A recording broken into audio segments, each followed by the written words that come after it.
Hey everybody, it's Kevin Ozzy and we're back for part two of Friend Worm. And so I've got an illustration done here. You can see this is the Snizzer Rumpel, and he is mining some ore. And this is the mushroom area, and he is near the cave wall. So anyways, we're going to continue doing what we did before. We're going to leave the illustration up and let's get started. Chapter 3, Mushroom Forest. The ools were glowing underground mushrooms of all different shades of blue.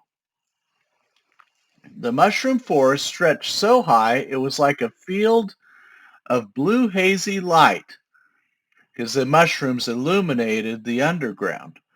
Bats and birds chirped and flew about the expanse of the cave where the ools grew. Other mushrooms called yellow buddies and pink women also grew there. Their glow was not as bright as the ools. Ools were most abundant mushroom in the dark deep. Their lights were precious to the life that lived down below. The snizzer believed that the ool were even older than the Drui's one tree, Deirdreth Silar.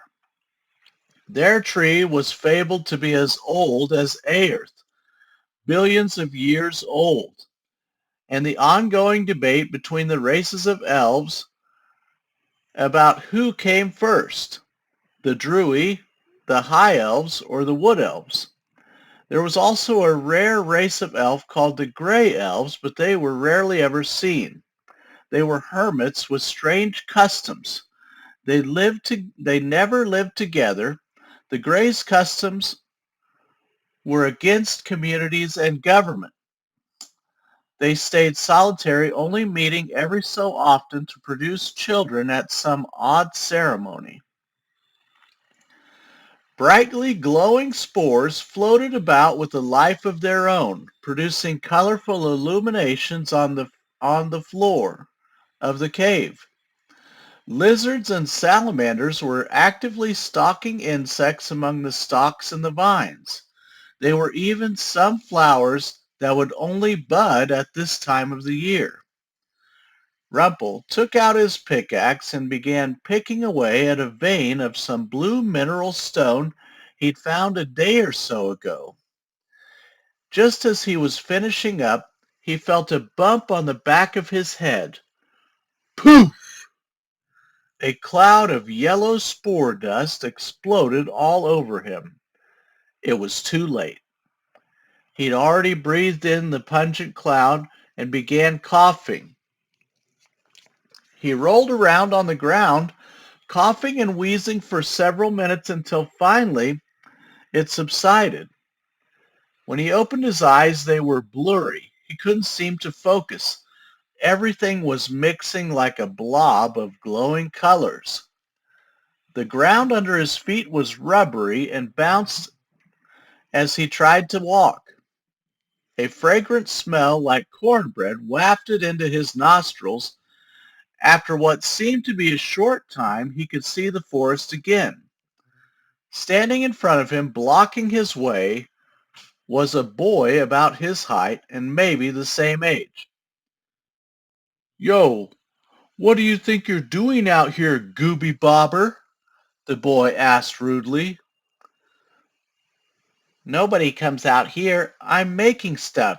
Who are you? I've not seen you in the city or in class. It's a big city. There's lots of schools, noob. Rumpel rubbed his eyes and grumbled something under his breath. I'm Forstein. What's your name, kid?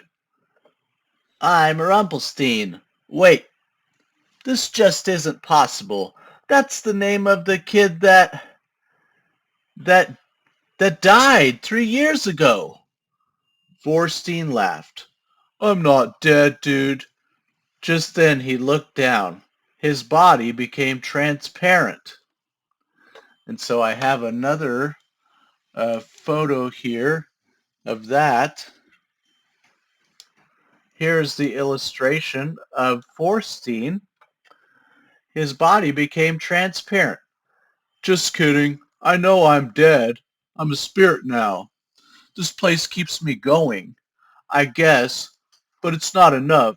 There's a load of magic in the forest, and my body's spirit seems to thrive here. Unfortunately, I can't leave. I try to leave and my energy goes away. I'd love to see Shezbots again, but it's just not going to happen.